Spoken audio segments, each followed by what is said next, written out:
আল্লাহ তাআলা বলেন, যহারাল ফাসাদু ফিল বাররি ওয়াল বাহরি বিমা কাসাবাত আইদিন নাস। জলস্থলে যত ধরনের বিপদ আর মুসিবত ছড়িয়ে পড়ে সবগুলো তোমাদের হাতের কামাই। লিউযীকাহুম বা'দাল্লাযী আমিলু লাআল্লাহুম ইয়ারজিউন।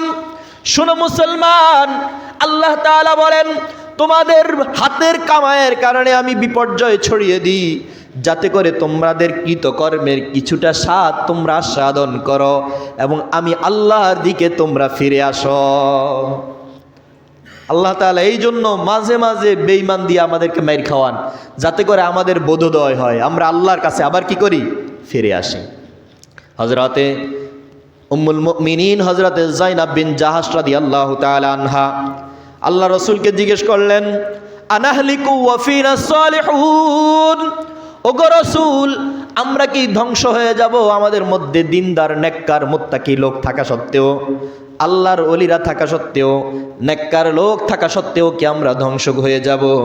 আল্লাহ রাসূল বললেন, নাআম ইজা কাসুরাল খুবুসু। হ্যাঁ, ধ্বংস হয়ে যাবে যদি তোমাদের মাঝে গুনাহ ব্যাপকভাবে ছড়িয়ে পড়ে। ব্যাপকভাবে যখন গুনাহ ছড়িয়ে পড়বে তখন মুসলমানদের ধ্বংস সুনিশ্চিত। আল্লাহ তাআলা তখন বিজয় দিবেন না, তাদের ডাকে সাড়া দিবেন না।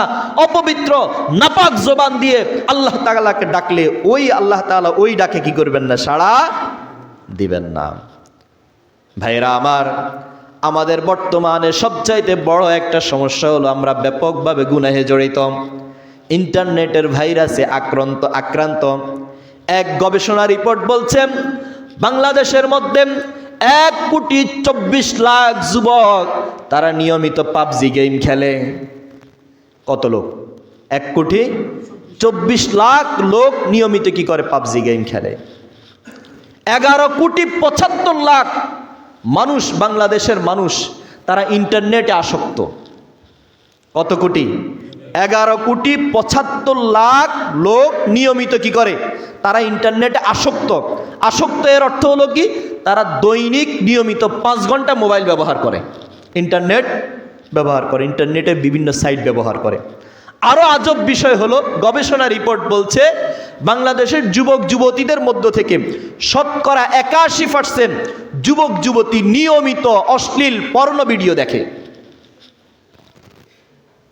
কি পরিমাণ আমরা গুনাহে লিপ্ত রয়েছি, কি পরিমাণ আমরা গুনাহের ভাইরাসে আমরা জড়িয়ে রয়েছি।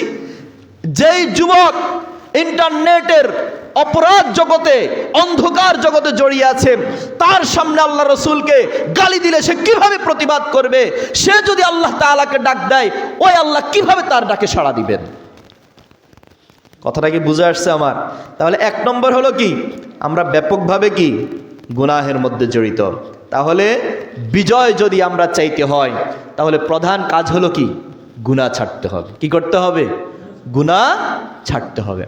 আল্লাহ তাআলা বলেন, কুলিল্লাহুম্মা মালিকাল মুলকি তুতিল মুলকা মান তাশা ওয়া তানজিউল মুলকা মিম্মান তাশা ওয়া তুইজ্জু মান তাশা ওয়া তুযিল্লু মান তাশা বিয়াদিকাল খায়র ইন্নাকা আলা কুল্লি শাইইন কাদির।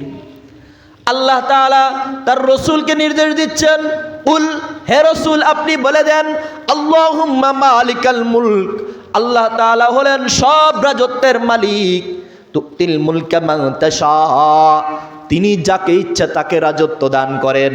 ওয়া তানজিউল মুলকা মিম্মান তাশা, আর যার থেকে ইচ্ছা তিনি রাজত্বকে ছিনিয়ে নেন। ওয়া তুইজ্জু মান তাশা ওয়া তুযিল্লু মান তাশা,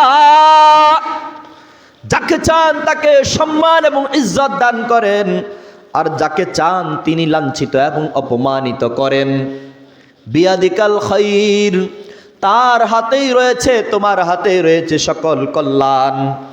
তাহলে ইজ্জতের মালিককে জোরে বলেন আল্লাহ, ক্ষমতার মালিককে জোরে বলেন আল্লাহ তাআলার ইবাদত আমরা করছি, দরকার ছিল আল্লাহ তাআলা আমাদেরকে ইজ্জত, সম্মান আর ক্ষমতা দান করবেন। কিন্তু ভাইরা আমার, আল্লাহ তাআলা কেন আমাদেরকে ক্ষমতা থেকে, ইজ্জত থেকে, সম্মান থেকে বঞ্চিত রেখেছেন? এর প্রধান 1 নম্বর কারণ হলো আমরা ব্যাপকভাবে গুনাহের মধ্যে জড়িত। আপনি বলবেন এত মানুষ আমরা ইন্টারনেট ব্যবহার করি, আমি কত ঘন্টা মোবাইল ব্যবহার করলাম এটা কিভাবে বলতে পারে? আপনার খবরও নাই। আপনার প্রত্যেকটা ক্লিক রেকর্ড হচ্ছে, প্রত্যেকটা ক্লিক রেকর্ড হচ্ছে। কোন মোবাইল দিয়া আপনি কোন কোন সাইডে কতক্ষণ আপনি ঘুরছেন সেটা কি হচ্ছে? রেকর্ড হচ্ছে। আপনি ফেসবুকে কতক্ষণ ছিলেন, আপনি গুগলে কতক্ষণ ছিলেন, গুগলে ঢুইকা কোন সাইডে আপনি কতক্ষণ ছিলেন সেটা রেকর্ড হচ্ছে। আল্লাহ তাআলা কি বলেন? দুনিয়ার ডিভাইসে যদি রেকর্ড হতে পারে, আল্লাহ তাআলার ডিভাইসে এগুলো রেকর্ড হচ্ছে কি না? এজন্য 1 নম্বর কাজ হলো কি? আমাদেরকে গুনাহ ছাড়তে হবে।